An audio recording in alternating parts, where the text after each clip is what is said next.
know we were a much better team and we came up and represented ourselves.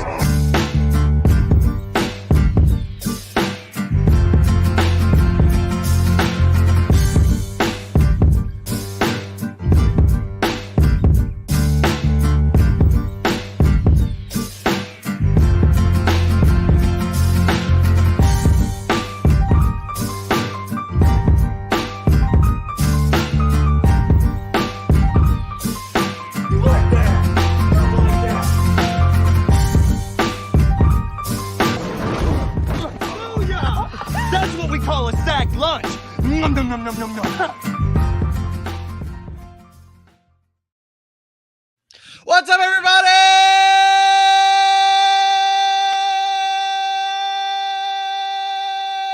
Welcome into another edition of the Sack City Podcast. I'm your host, the one and only Vinny Milani, joined as always by my best friend, Aaron the Mukesiah. Mukes, it is a beautiful March 25th evening here in the city, episode 10, Fun and Games Friday. You guys probably missed us, right? That's probably what's going on right now is you guys missed us because we took a little break on Wednesday to re-release quite possibly the most controversial Sack City episode in history. Even the past show that we used to do. That episode is probably the most controversial episode of all time. But today, we're not talking about that. We've got a lot of moves and a lot of things that went down the past few days that we have yet to cover that we are going to cover tonight. But today's a very special day here in the city. Today, our boy, your boy, everybody's boy today graduated from Full Sail University, the Dan Patrick School of Sportscasting. We welcome another alum to the group, to the fam. Let's bring on Mr. Graduate himself. Wait, I'll give this the right intro. He is from Tampa, Florida, weighing in at an undisclosed weight that's probably under 200 pounds. He is probably the valedictorian. He is 5 awards. I think that's how many he got today, if I remember correctly. 5 awards today. He is AJ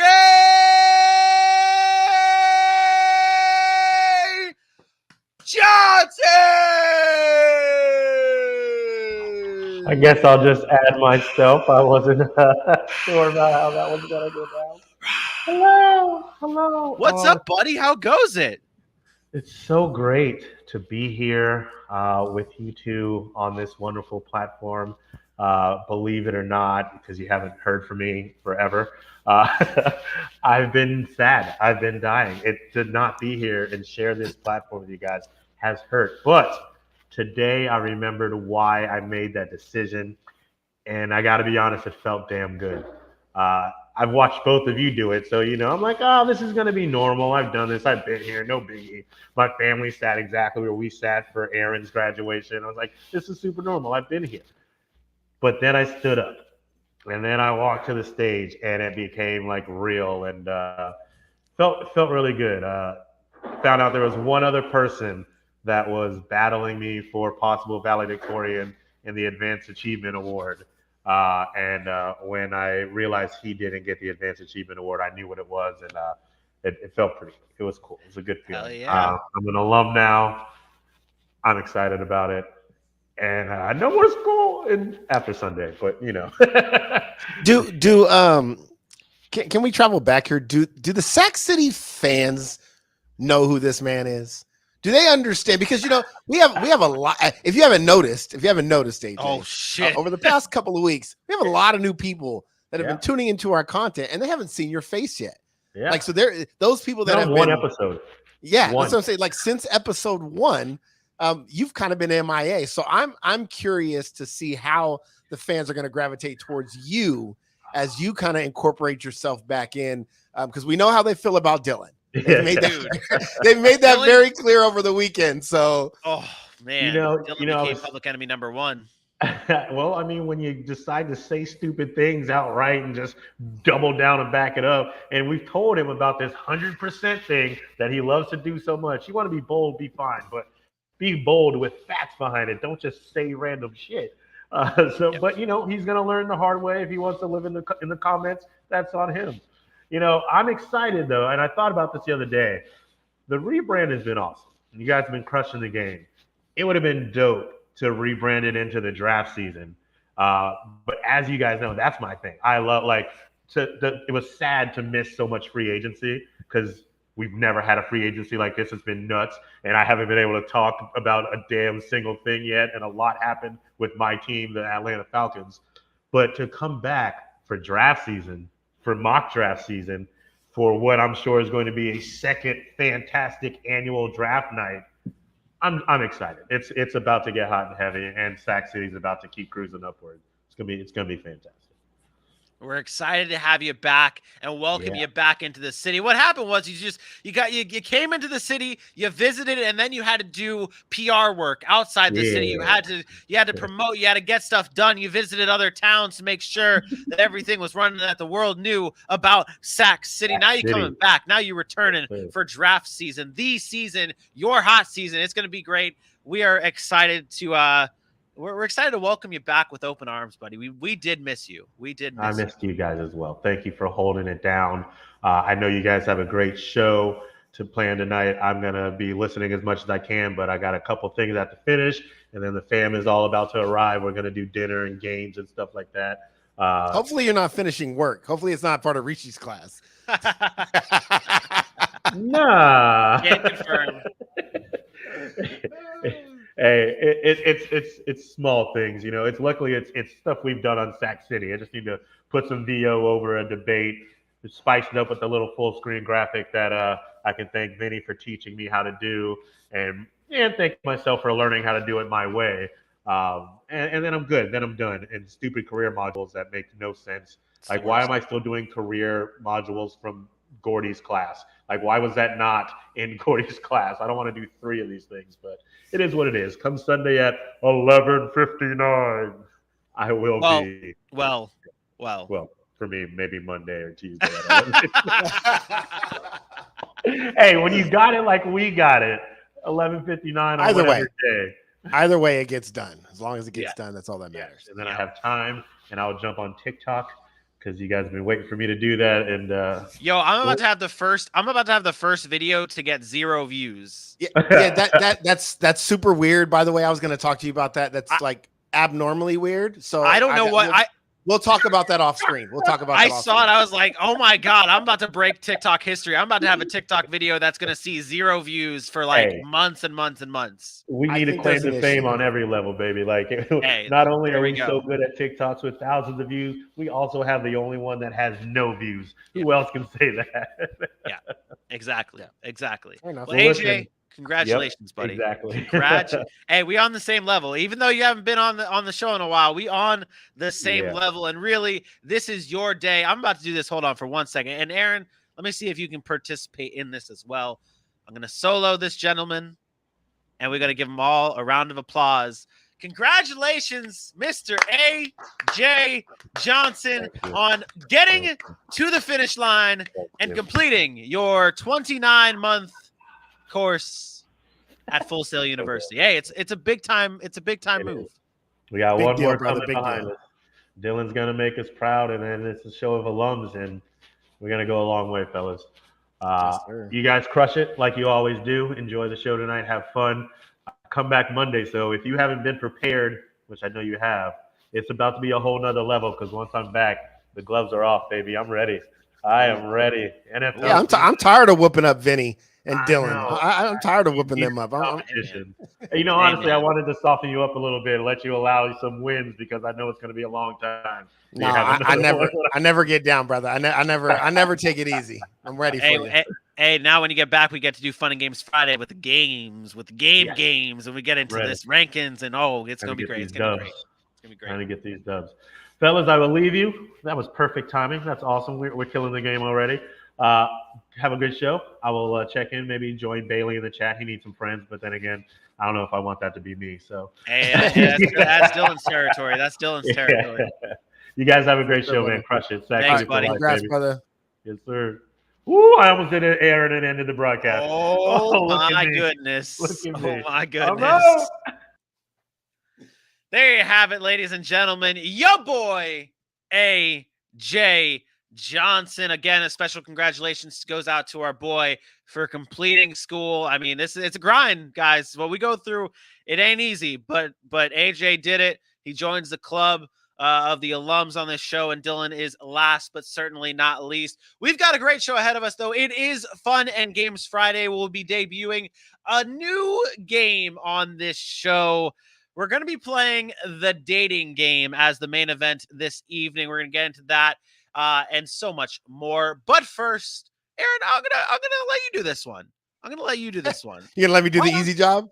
Yeah, I'm gonna let you do the easy job. Why don't you tell the beautiful people at home where they can follow us at? I don't need to tell anybody to do anything because Mr. Kenny Baby Hands Pickett himself will tell you to head on over to all of our socials at Sac City Pod on Facebook, IG, Twitter, YouTube, and the only place where you can see a video that has 0 views, the TikTok, and go and follow and subscribe and like and share and hit those buttons and make sure you're following the ride because we are tearing the game up right now and it's only going to get better as we tell you during our mock draft season as it comes up, where Baby Hands Pickett might end up. So be sure to follow.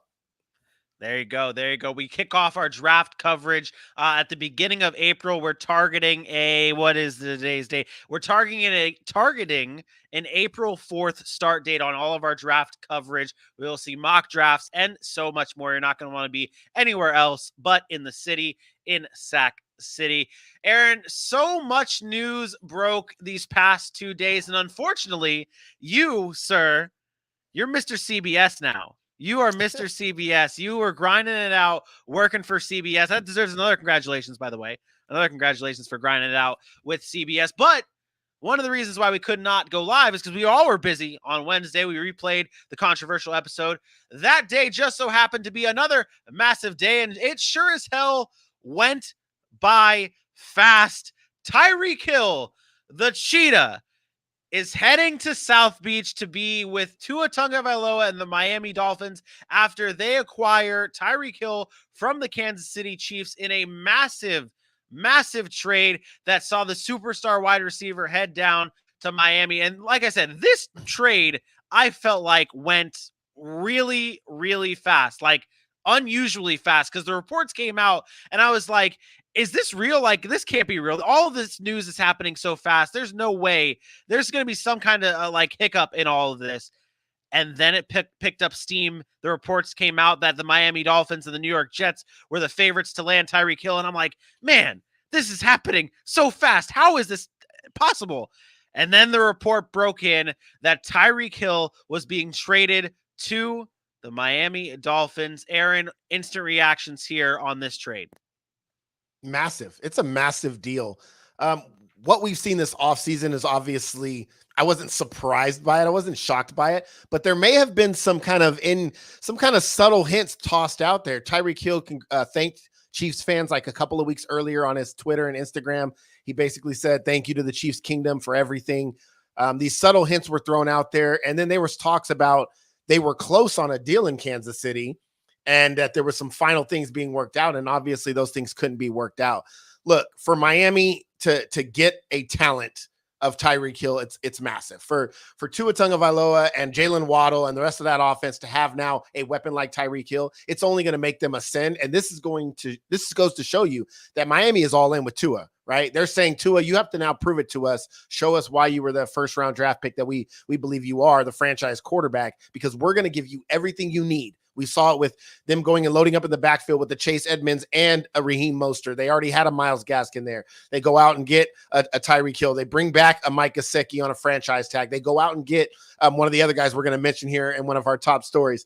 They go bring back Ogba. Like, this is Miami saying, you're our guy. We've committed to you. Now you have to show us why. And Tyreek Hill is just a talent. We talk about him all the time.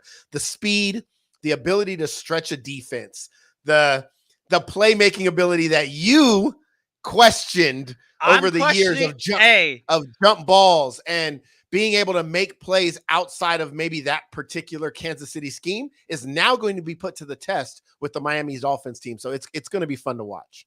I am questioning this man right here now. I'm questioning Tyreek Hill. And I know, like, I give him his respect. I give him his dues for what he was able to do in Kansas City, but he is not joining a team led by Patrick Mahomes. He is now joining a team led by Tua Tagovailoa, who I have had a lot of doubts on since he came into the NFL, since we saw him and how he was handled in Miami with the Ryan Fitzpatrick stuff. We saw him play last year, and it always seemed to me like Brian Flores was scheming that Miami Dolphins offense around, not even around Tua Tagovailoa, but almost minimalizing the impact of Tua and leaving it in the hands of a Jalen Waddle, leaving it in the hands of anyone else, Mike Gesicki, and doing it all that way.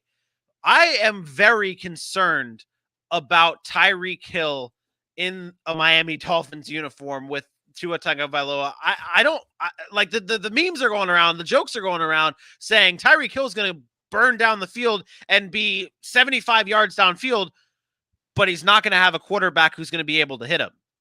Are you concerned about that at all? Not really. And I'm on the record to not really believing in Tua as far as being an elite quarterback. But I don't think he needs to be an elite quarterback to have Tyreek Hill be productive. We saw Tyreek Hill produce when Alex Smith was the quarterback. The first year that Tyreek Hill really became a starter was 2017, where he played 15 games with Alex Smith. He went over 1,000 yards. He had 1,100, almost 1,200 yards and 7 touchdowns. So it's not like he wasn't productive. That was his second year in the league. The jokes about Tua not being able to throw the deep ball, it's kind of funny to me because he was also considered one of the best deep ball throwers in college as far as accuracy and where he put the ball. So I don't really buy into that. I think we saw what Tua can do with a weapon like a Tyreek Hill and Jalen Waddle last year. Yes, a lot of the stuff, what he does is at the line of scrimmage, but that's not much different than what Tyreek Hill did last year with Kansas City. The run after the catch was huge for him. We see the way he throws up the peace signs as he's blowing by everybody. Tyreek Hill is not getting slower. So as long as he's not getting slower and they can get the ball into his hands, I think they'll be just fine. You add more protection on that offensive line. You add an adequate running game. You add a really, really good defense. To me, it's going to be, I don't know you're going to get the Tyreek Hill 1,500 yards, Kansas City style because of the way the offense is ran. And yes, he's not as dynamic as Patrick Mahomes, but can he still be one of the best receivers in football? I absolutely believe so. He's a really good route runner, and I believe he'll find a way to make it happen. And that offense is getting scarier every single day, every day. Yeah, it is. And the other move that the Miami Dolphins made shortly before this, and we'll just touch on this real quick. We're going to kind of jumble all this Miami Dolphins talk into one little segment here, because the Miami Dolphins not only acquired Tyreek Hill, they also signed Teron Armstead, arguably the best offensive lineman in this free agency class, arguably one of the best tackles in the NFL. He is now heading to Miami to protect Tua Tagovailoa's blind side. They're building something special here in Miami. This signing of Teron Armstead, now trading for Tyreek Hill.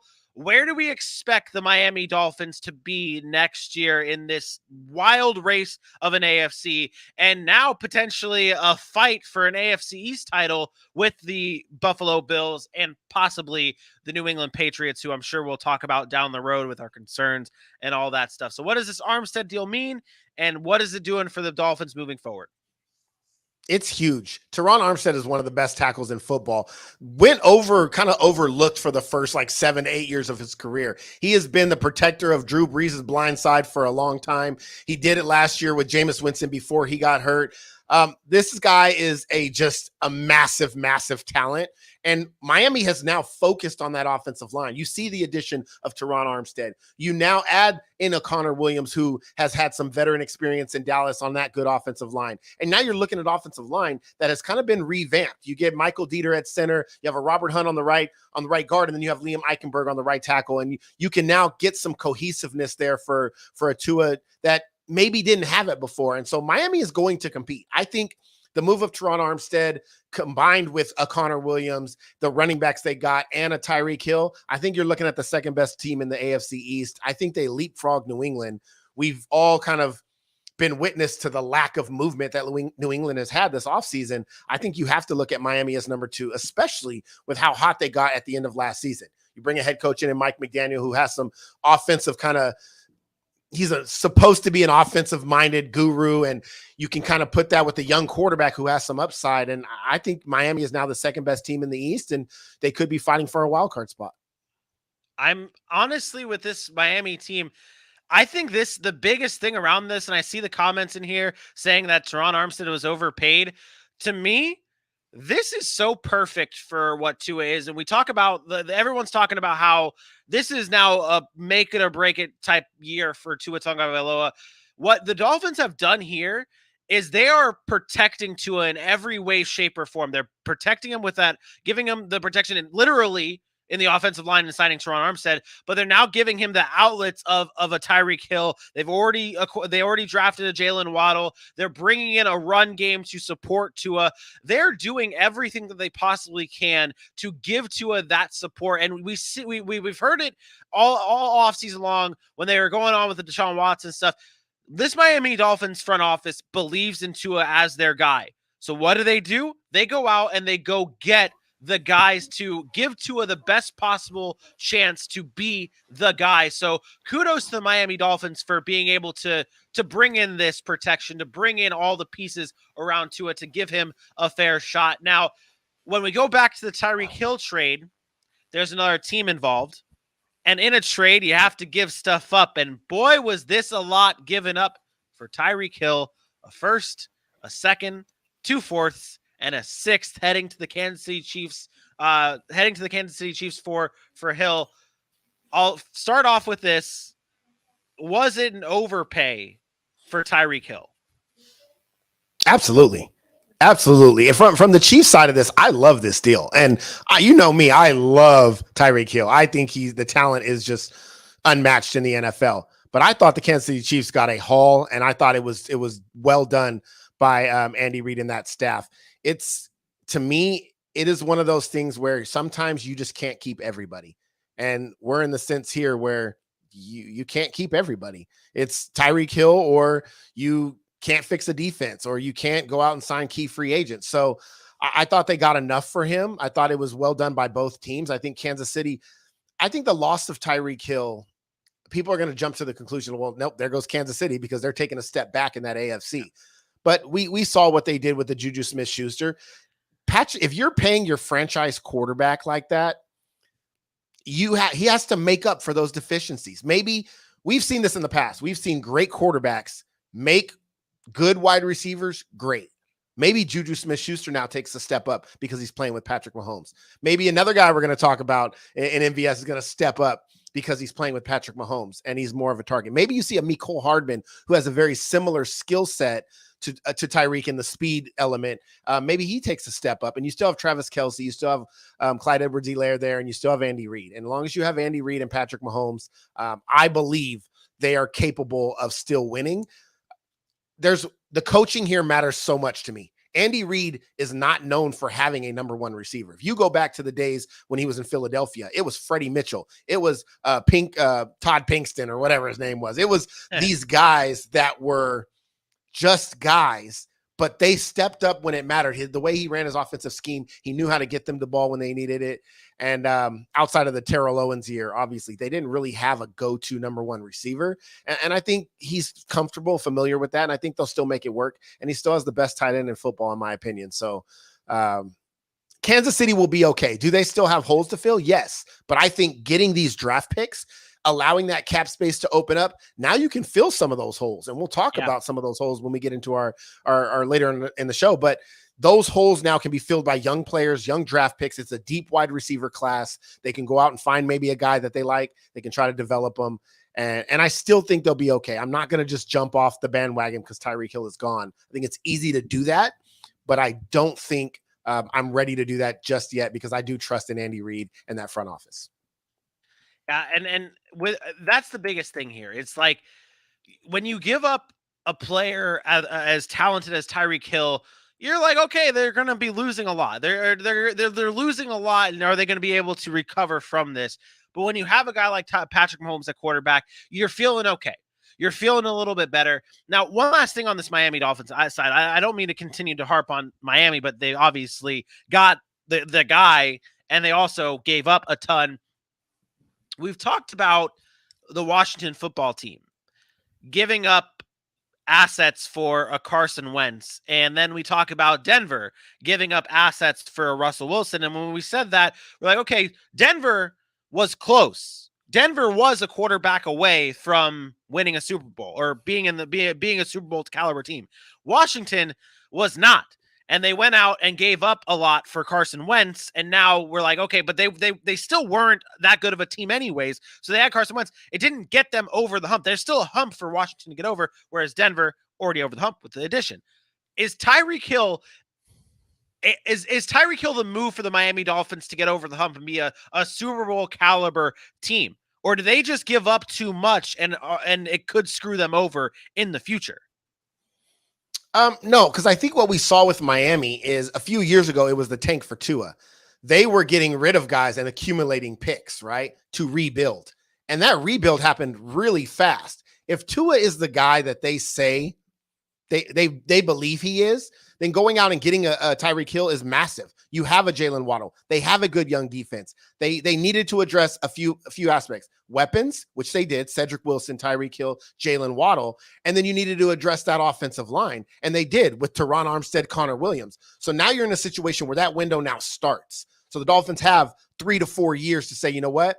We have Tua still on a rookie deal. We can go and try to win now. We still have cap space. We can go make this move. They didn't give up 4 first-round picks or, anything, this massive amount like what Deshaun Watson was worth, right? They did it in a way where they can still go out and make picks. They still have a 3rd, 4th round pick this year. They only gave up 1 first-round pick. So they're still going to have first-round picks next year and the year after. So I think it's a good spot. I think you look at it, if you look at it just for 2022, you say, okay, we gave up a 1st and a 2nd.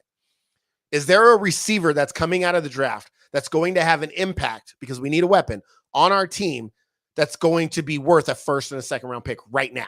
And the answer is probably no, right? We know it takes a while for receivers to kind of get accumulated. And the fact is Jalen Waddle's already done that. Now you're getting a year 2 Jalen Waddle and a veteran in Tyreek Hill.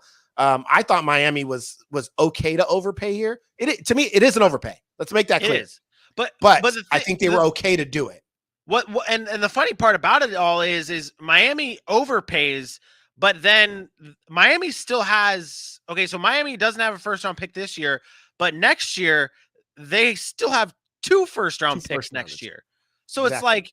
It's like, yeah, you're 100% right. When you look at the picks, it's like, okay, for any normal team that has regular, like just pretty standard picks in the draft, it might be a lot.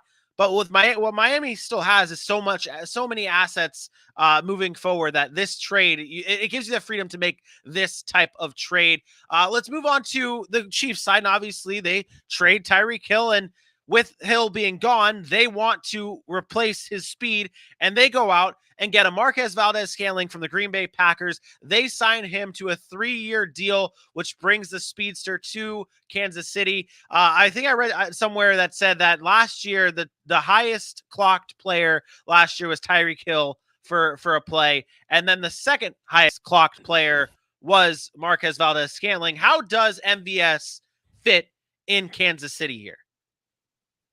I mean, it's perfect. And the reason it's perfect is because Kansas City loves speed, and that's what MVS does. He has speed. Am I going to sit here and say he's going to replace Tyreek Hill? That's just stupid, right? Yeah. He is not Tyreek Hill. But can he make some of those big, deep ball plays maybe for Patrick Mahomes that Tyreek Hill used to make? Absolutely.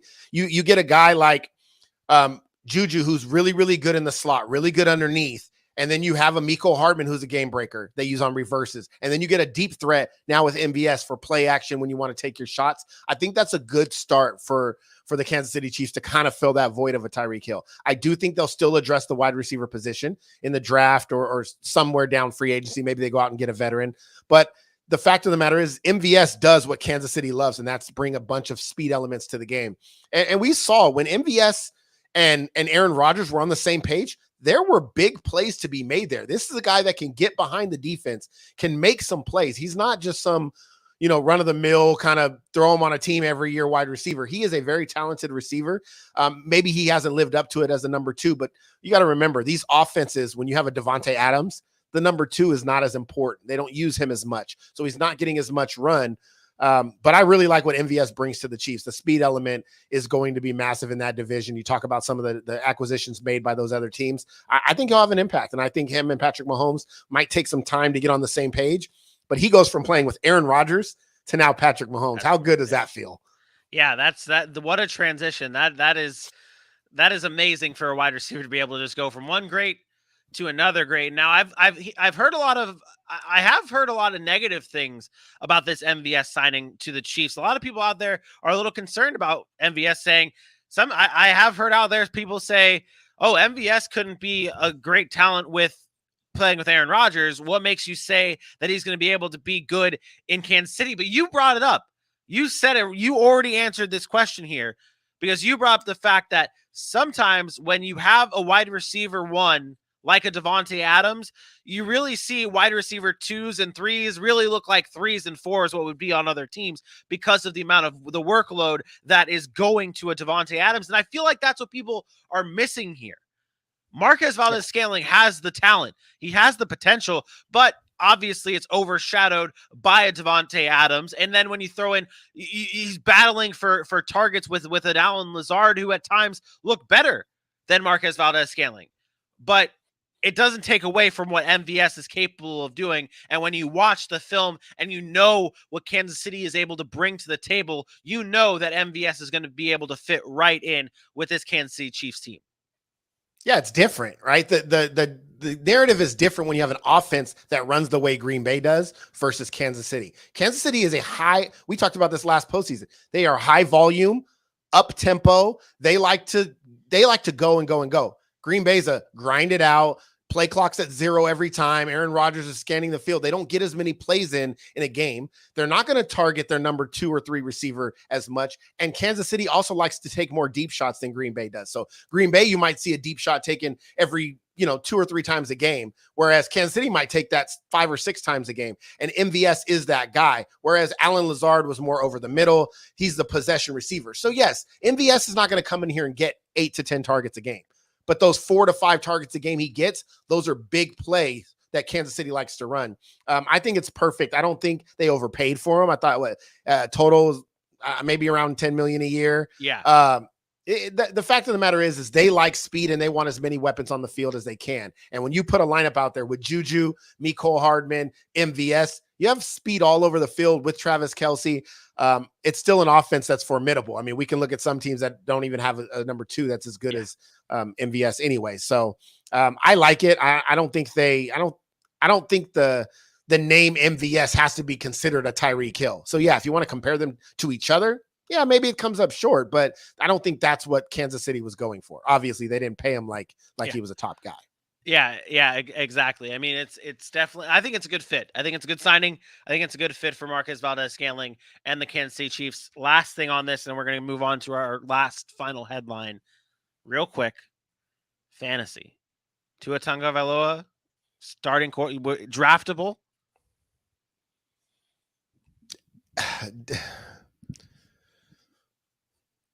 He's not a QB1. Okay. And then, okay. Draft him with upside. You can draft him late as a flyer, like, hey, if it pans out, it's gonna be great. Yeah. But I'm not gonna just because they have Tyreek Hill, I'm not gonna jump him in the top 12. He's not okay. A top 12 quarterback. Jalen Waddle's fantasy outlook now that Tyreek Hill is there. It's gonna take a dip. It's gonna take a dip from what we saw last year, because I don't think they're gonna be this spread it out, throw it all over the field type team. Yeah. I think they're going to try to run the ball a little bit. They brought in 2 running backs this offseason, but it might help him be more efficient. He might have more big plays. Last year, a lot of his stuff was around the line of scrimmage, and it was very like yards per catch and all. Yeah, he was a PPR monster, but he didn't have those explosive plays that we thought we might see from him. You might see a little bit more of that now with the attention that's going to be given to Tyreek Hill. And last but certainly not, Tyreek Hill. Is he still? Because I mean, there's been times last year where people were drafting Tyreek Hill borderline first round pick. Yeah, Now Oh, he definitely was a first round pick. And- if you're taking a but receiver outside of Devontae Adams, now how you're far probably is the drop? The drop's significant enough because, and it's not because of Tyreek Hill, it's because of Tua, right? It's Tua, because of the yeah, offense. exactly. I'm probably not taking Tyreek Hill in the first. There's no way I'm taking him in the first round. Yeah. Maybe a late second rounder. Okay, so That's still probably wide the earliest receiver I one. look at him. That's Yeah, still wide yeah. receiver one. You're Okay. not. I'm not taking Okay. Tyreek Hill off the wide receiver one list until they show me he can't be a wide receiver one. Okay, and then last but certainly not least, Patrick Mahomes still 1 and 2 quarterback. Top 3 quarterback in fantasy. Okay, and then MVS entering wide receiver 2 territory. I don't know. I don't know that I would say that. I still think he's going to be relying on the big plays too much. Okay. I don't think there's going to be enough consistency there. Maybe you get some nice flex weeks out of him.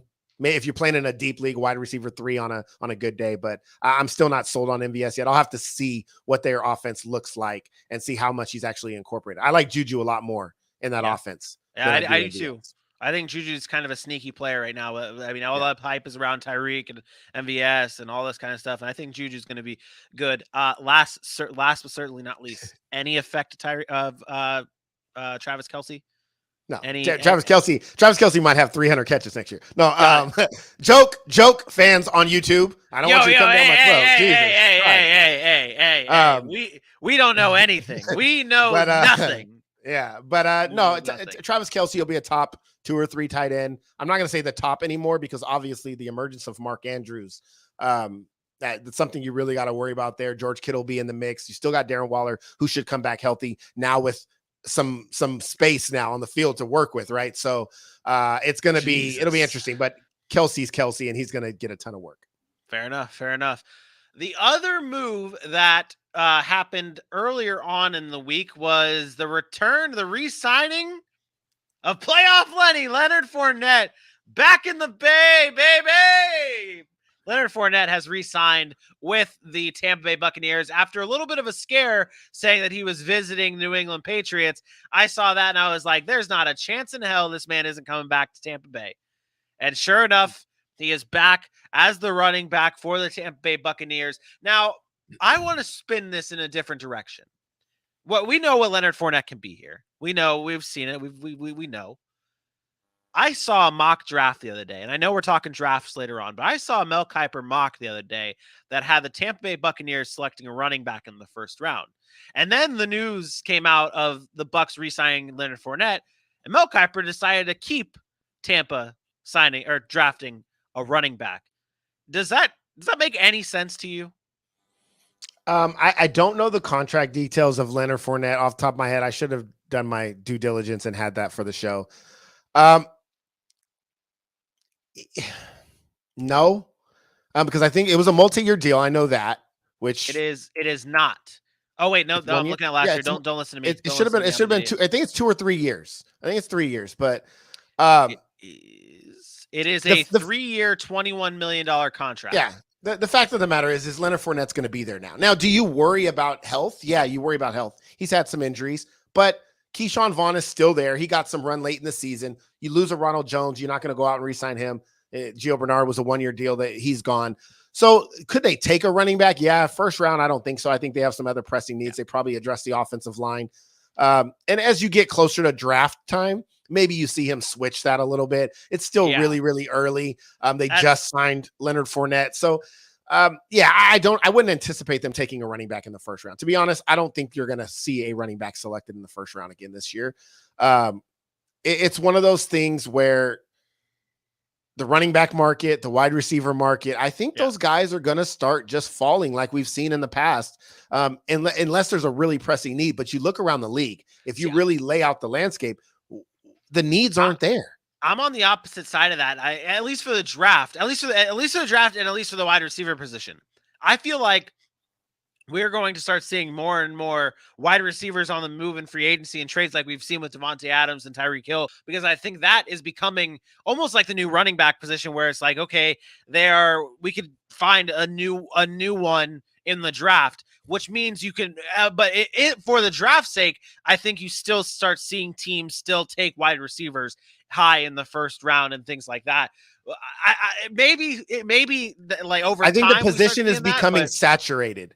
To me, it's that, and which is like the running back position. So when you have a saturated class, like a deep wide receiver class, you tend to say, well, you know what? We need a wide receiver. But when I can get maybe the second best defensive tackle here at 15 instead of the top wide receiver, and I can get the fourth best receiver who's really, really good in the second round, fifth best receiver, then why waste that pick on that? I think over time you're going to see that. Will Garrett Wilson go in the first round? Probably this year. Will some of those other guys? Maybe you get a couple that are selected in the first round. I don't think you're going to see the days of Calvin Johnson's going number 2 anymore. Like they're going to look at wide receiver like, why take a guy that at number 2 that I can get a playmaker who has speed with the 55th overall pick, unless you're 53rd like Devontae Adams. Unless you're Jamar Chase and you're the best player overall. Yeah, I mean you're going to have guys that are just insane. You're going to have Calvin Johnson's, right, where you just know. Yeah. But overall, in general, I think some of these guys were in the past we would select a Darius Haywood-Bay in the first round, Henry Ruggs in the first. Like these guys, they don't project as well. I think you'll start to see teams go away from that and go with, in the trenches and some of those other key positions. Yep. Agreed. All right. That does it for our top stories from the past few days. Let's get in to the dating game. And I'm gonna play some music here. Let's play some tunes for the last few minutes of the show here. Play some tunes. Is this a good dating game tune? I don't know. But I can slap this shit in the car, okay, though. All right. We're going maybe with my date in the car. Okay, all right. Maybe the date's liking this. All right. So we're playing the dating game, ladies and gentlemen. We are going to give you a team, and Aaron is going to match them up with the perfect free agent that is still available. There's still a lot of talented free agents out there. So we were just talking about the Kansas City Chiefs. Now, Aaron, please match the Kansas City Chiefs up with the perfect date. So this one's interesting because I have 2. Double date. This is a double date. The Chiefs are players now. He's a pimp. Like the Chiefs are pimps, right? They're going to hold the 2 ladies, on their arms. We just saw them do a massive trade. It freed up some cap space for them. It allowed them some flexibility. We're talking about a team that's been to 4 straight AFC title games, been to multiple Super Bowls, won a Super Bowl. So now they're looking to kind of complete and fill out that roster. My perfect match for them is to fix that defensive back end. And this kind of goes hand in hand together. One of them's a guy that's very familiar with their team. It's Tyrann Mathieu. And the other guy is Stephon Gilmore. These 2 right now, if you can pair them together, Tyrann Mathieu is a leader, and I know people are thinking he's gone, but the longer he stays available, the more likely I think he heads back to Kansas City. They can probably throw some more money at his way now with Tyreek Hill being gone. He's a playmaker, a leader for that team, and he loved Kansas City. I think it would be massive to bring him back. He's good against the run. He's good against the pass, and more so than anything, he brings that leadership to that organization. So Tyrann Mathieu is going to help them. The other guy is Stephon Gilmore. Stephon Gilmore has been a lockdown corner in this league. He's been a defensive player of the year in New England. He went to Carolina. He made a Pro Bowl. This is a guy that can fill the void of Charvarius Ward heading over to the 49ers and give Kansas City some stability in that back end that we really haven't seen. These guys fit what Steve Spagnuolo wants to do. Stephon Gilmore is a man-to-man cover guy. He can lock down a corner of the field, and they can bring that blitz like they want to do so bad. And I think these 2 right here would be a perfect match for Kansas City now that they have some flexibility under the salary cap. So what about the fact that the Chiefs signed Justin Reed? Is that perfect? You play Justin Reed and Tyrann Mathieu together. Tyrann Mathieu is positionless. It's not free safety, strong safety. Tyrann Mathieu is a safety. Tyrann Mathieu can play close to the line of scrimmage, off the ball. And Justin Reed's very versatile as well. I think both of them there. And think about how much better Justin Reed will be with a guy like Tyrann Mathieu there. I think you can play them together, and I really, really like it. Hey, Chiefs fans on YouTube probably going to come at you and say, oh, we got Justin Reed. We also got Juan Thornhill. And we also just signed Deion Bush. Why would we go after Tyrann Mathieu again? Look, Thornhill's a nice player. Deion Bush, you could just keep to yourself. You don't even have to mention that name. Thornhill's a nice player, but you're talking about game-changing talents here. You're talking about a team that is in Super Bowl mode as long as Patrick Mahomes is in his prime. Getting a player like Tyrann Mathieu is, I mean, you see what he did for them the past couple of seasons. There's no replacing. There's no name that's better than that. including a Justin Reed, right? Including a guy you just brought in. You find a way to make it work. These guys can be versatile.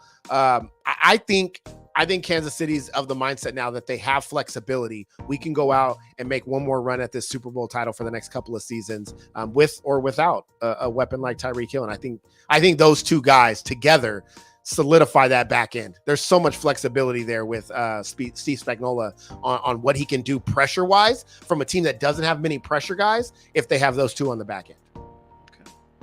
I thought it was interesting though. Tyrann Mathieu tweeted out shortly after the Tyreek Hill trade, said, quote, "When egos run wild, contain yours." So who knows what will happen with the Kansas City Chiefs and if they can bring back Tyrann Mathieu. But I really like that Stephon Gilmore one. That is good as well. Let's go to another one. Let's go to Dylan. Let's go to Dylan's team here.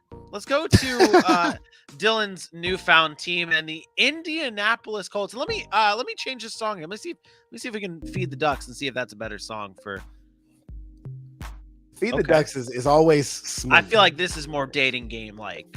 I feel like this is more after hours dating game. Well, the first one was like a menage a trois type thing. So okay. Yeah. So we needed a little bit more. Got it. A little bit Got more, changed up.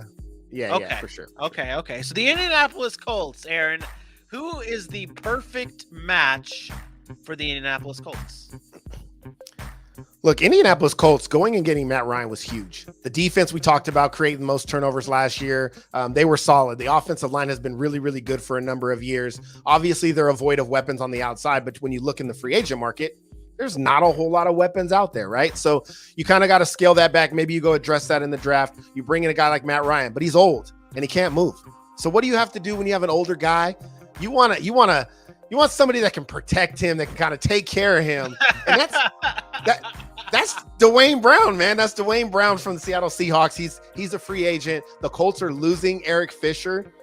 There's no signs of that they're going to re-sign him. That left tackle spot is kind of a void there. I think you bring in a guy like Dwayne Brown and you let him protect Matt Ryan's blind side. Like, Matt Ryan is a very formidable quarterback when he's standing upright. He can still sling it. He's a veteran. He's been an MVP. He's been to a Super Bowl. And Dwayne Brown is one of the best tackles in football. And I think you go out, you protect Matt Ryan, and you say, this is our shot. Everybody in the AFC, this is an arms race. The Colts are right there in that arms race. A number one running back, Michael Pittman emerging, a good offensive line. They bring in a Matt Ryan. They have a solid defense. You go out and you say, let's protect our guy, go out there and make some plays and lead us to an AFC South championship. Dwayne Brown, match made in heaven. It's funny. You brought up the fact that it's good for Matt Ryan. It's good for Jonathan Taylor too. Like, that's a huge for sure. Yeah, that's a huge ad for him if you want to keep him as one of the best running backs in the National Football League. Talked about MVS earlier. He came from the Green Bay Packers.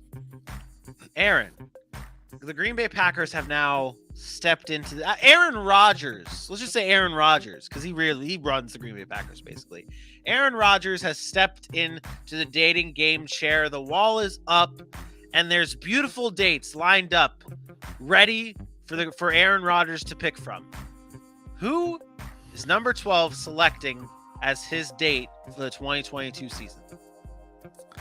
First of all, we know Aaron Rodgers is a diva, right? We know he loves attention. And when I originally made this pick, I went back and forth, and I probably should have made it a double date as well, because we know Aaron Rodgers likes that attention. So I'm going to bring up two guys, but I'll spend most of my time on the guy that I had down. He needs weapons. Aaron Rodgers needs somebody to go out and have fun with. Go out and be productive with on the streets when they hit the town in wonderful Green Bay, Wisconsin. He signed a millions of dollar contract. He got to spend some money. So he needs somebody that's flashy like him. That man's, it's easy. It's Odell Beckham Jr. Now, look, we talk about Odell, and we know he might not be back until November. But he is electrifying when he's on the field, and he's shown he can come back from a knee injury once. So why am I going to doubt him now? Leaving the Cleveland Browns, I wasn't sure. But now, watching him be with the Rams, watching him make that Super Bowl run, his effectiveness in the Super Bowl before he had that injury, to me, this is a slam dunk. You go out and you get Aaron Rodgers a weapon, somebody that is very, very smart. His football IQ is unmatched. I think you go out and get a guy like that for Aaron Rodgers. They hit the town together and they make special things happen. But in that same sense, why don't you go be really bold and then you bring in one of his friends, somebody that he knows really well. Then you make this thing a huge just kind of party, and you go out and get Jarvis Landry too. I talked the other day about going and getting a Robert Woods, going and getting a Jarvis Landry together. Well, why not OBJ and Jarvis Landry? Have them team back up in Green Bay. Aaron Rodgers will have an underneath guy that can go out and be a PPR monster, which he loves, in Jarvis Landry, who, again, is a really, really effective football player. And then he can blow the top off with a guy like OBJ. You still mix in a guy like Allen Lazard. You bring back a Robert Tonyan. And now that offense, losing Devontae Adams, doesn't look so, I'll say it, pathetic. Obviously, you still have a good offensive line. Bakhtiari back healthy. You still have dual running backs in Aaron Jones and what's the other guy's name? AJ Dillon. I think going and doing that, going and signing those two kind of superstar, not only superstar talents, but superstar personalities, brings a little life back into that Green Bay locker room. And maybe we start talking about them as one of the NFC favorites again. Because right now, I don't know that they can compete with Tampa and the Rams. It's tough. It is tough. I'm going to change up the music, and maybe this. I don't think I've ever played this song before. Let's see what it's like. So the reason why I've picked up the, I would say, anger and the aggression in the music is because we're about to talk about our favorite team, and I could not leave them off the list because they've really, we love the Cincinnati Bengals so much. Like they're becoming one of our favorite teams. We do know a lot about them, and we can almost cover them. Do we know a lot about the Cincinnati Bengals? I don't know. Do we? Because according to the YouTube universe, and I'm going to say it, we don't know nothing. We didn't watch any Bengals games. The Bengals are just the best team that's ever walked the damn planet Earth. Listen, I'm going to say this because we have about 9 minutes left in this show, and I was defending the Cincinnati Bengals the last time we talked. But the fact of the matter is, Bengals fans, you guys are absolutely delusional, okay? Stop. You guys had a really good season, a really good team. You got good job. But how are you going to sit here and say that your team is set? Your team's good. Don't need to do anything. What for? You guys are good. Great quarterback, all this stuff. But every other team that is good, been to Super Bowls, Kansas City last year, coming off a Super Bowl, went and changed their entire offensive line. Their entire offensive line got better. And then what happened? Cincinnati came out of nowhere and beat them. And their team was like, oh, we don't have to do nothing. I was a Chiefs guy. Chiefs are good. They don't have to do nothing. Stop acting like the Cincinnati Bengals are some Patriots dynasty from the 2000s where they're winning every year. Stop it, okay? Yeah. Joe Burrow's good. We're not saying he's not. Good running game. Joe Mixon's nice. Jamar Chase, T. Higgins. Offensive line has been the problem. You guys addressed that. Good job. The defense was solid last year. Great. If you don't think they need to improve, then you haven't been watching football for your entire existence. So stop it. Stop coming at Dylan's head. We know what he said. We know he said they wouldn't sniff the playoffs. We get it. It was a little sarcastic, okay? Bengals fans, sit the hell down. Just sit down and shut up. Y'all the Super Bowl losers. You guys are second place. You guys are good, but calm down. Yeah, you guys are a great team. You guys are growing. I would say you guys are more likely going to be a player. It's going to be a battle though. Like it's not a guarantee easy. That you're. Yeah, it's not a guarantee that you're going to be a playoff team, and it sure as hell isn't a guarantee that you're not going to be a playoff team. So either way, it could go both ways. You guys had a great season last year. We'll see if that can continue. Now we've asserted our dominance. We've put it out there. This is more of an aggressive date. This is the one that we gonna be throwing out the car at the end of the night. Okay, let me see if I can get a good. What is this one? Let's see. Cincinnati fans be getting me fired up, man. They entitled because they went to a Super Bowl. Like, come on, man. Let's see what this one is. A little weird. We appreciate all the back and forth, though, Bengals fans. Make sure you come back and do it again. But I want to see the same energy during the season. You know what I mean? Yeah. Like we talk about the energy in the offseason. It's easy. Everybody's 0-0. Everybody's team's getting better. Everybody's going and signing guys. Let's see what happens when you actually step on the football field. Every year, there's 6 or 7 playoff teams that were there, made a good run, and then didn't make it the next year. Ask the Rams when they went to the Super Bowl. Ask the Philadelphia Eagles after they won the Super Bowl. Let's just pump the brakes and act like, let's just be realistic. You still need help. There's still some holes on that team. We're going to night at the Roxbury this one. Zach Taylor is stepping up for a final dating game contestant here. He's rocking. He's bobbing. Emilio! Zach Taylor is stepping up here, Aaron, who is the perfect match for the Cincinnati Bengals? And you better get it right, because if you don't, they're coming at you. First of all, if I say it, it's right. I don't give a shit what Bengals fans think. They don't know. I mean, I'm the one that defended them. Whoa, bro. Do you even subscribe to PFF, bro? Like, you really should invest in the PFF. I heard Eli Apple was the second best man-to-man cover corner last year. Eli Apple is so good, bro. Eli Apple. Come on, man. Eli Apple's been on how many teams now? Stop, okay? Listen, I do got hope for Bengals fans because I do like what the Bengals are building. They're a really, really good young team. Fact of the matter is, something happened this offseason that many people aren't even talking about anymore. They had a big key free agent who got hurt, who went and signed with another team. Well, he failed a physical with that team. That's Larry Ogunjobi. He failed a physical with the Bears, and this guy is a physical presence on that defense. I think that Cincinnati Bengals come back and they say, hey, look, man, you can't pass a physical. You're struggling. We're not going to pay you as much. We can't keep you at the salary that you wanted, but we're willing to keep you. We got doctors that'll pass you on your physical. You know what I mean? Like, obviously, it's a tough injury coming back from that Liz Frank type situation. But this is a guy that's dominant inside. He can be very, very physical for that defensive line. It gives them another piece in an area where I do think they need to get better. Yes, they were really good against the run last year, but their secondary is going to be a problem. When you look at the AFC West, the AFC West and the AFC North, and then you got the Bills, and now you have the Dolphins. Like, the AFC weapons are crazy. So if you want to line up Eli Apple and Chidobe Awuzie against Devontae Adams, against Deontay Johnsons, against Tyreek Hills, in the playoffs against these AFC teams, the Keenan Allens, all these AFC teams have weapons. If you want to trust that, good for you. Go for it, man. I will see you when you're making your first round exit.